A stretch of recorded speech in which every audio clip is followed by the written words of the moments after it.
When King Solomon observed a few thousand years ago that there was nothing new under the sun, everyone marveled because they'd never heard it before. Now it's just another old saying.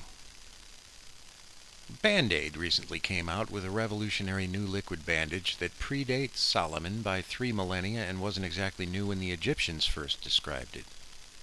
This ancient liquid bandage could stop bleeding, seal wounds, kill infections, and speed up healing. And it left behind scarcely a scar. The Egyptians used honey. And when Cleopatra had breast enlargement surgery, you can bet she wasn't the first, but they used honey on her too. First they shaved her with a clamshell, then they made incisions using clamshells, and under the breast tissue they inserted clamshells. Nice big ones, one slightly larger. They sewed her up and dressed her wounds with honey. Cost of the operation, about 50 clams. For her. But the marketing was worth it, and soon there wasn't an honest breast in Egypt. What's new about any of this besides nothing? Nothing. We're always rediscovering the neo-non-newness of nothing, tripping over the same amazing facts we knew 100 years ago, stuff we unlearned through disuse because we followed improvements that weren't. Honey was last used as an antibacterial agent for wounds sometime during World War II. The introduction of the sexier penicillin, followed by one exotic new antibiotic after another, sealed honey's fate as a remedy of the past, good for tea, good for thee, left to the care of the last dying hippie. Remembering that nothing is new, and that all things are in a constant process of decay, how cheering, it should be no surprise that these once sexy antibiotics have grown old.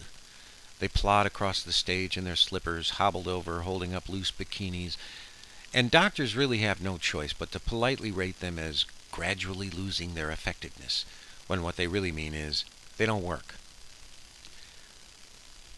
Luckily, the audience is coughing so violently they can't hear the explanation, which is that the doctors, in dispensing antibiotics like Skittles, created in the very viruses they were trying to kill a preference for red ones, green ones, yellow ones. Yes, the little bastards wanted more. This happened because small things adapt faster than big things.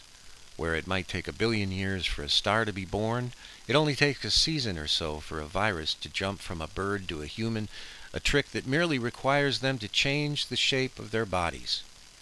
This ain't easy, as any dieter knows, but for these little guys, it's like a carpenter changing a blade on a sawzall.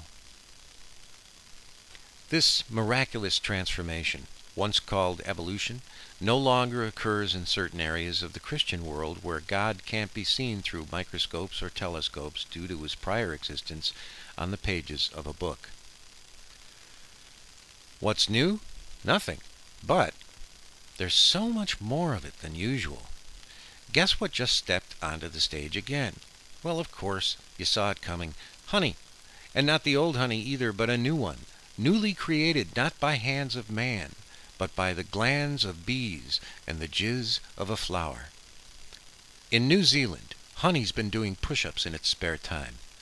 Somehow, the bees and the manuka flower got together and created a super honey with a broad spectrum of action against bacteria, fungi, protozoa, and all antibiotic-resistant strains of bacteria, including Staphylococcus. Research doctors are using manuka super honey to treat post-surgical wounds. They've had extraordinary success with diabetic patients who would otherwise heal poorly and slowly. No job's too big for super honey, apparently.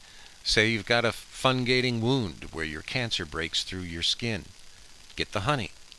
Or maybe you're covered in ulcerated wounds from the gentle radiation treatments you've received. No prob, just one more spoonful.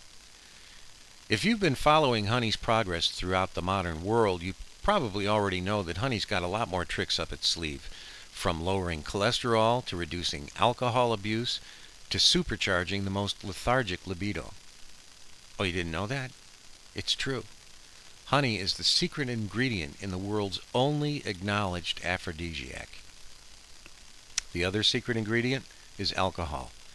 Put them together, you've got mead.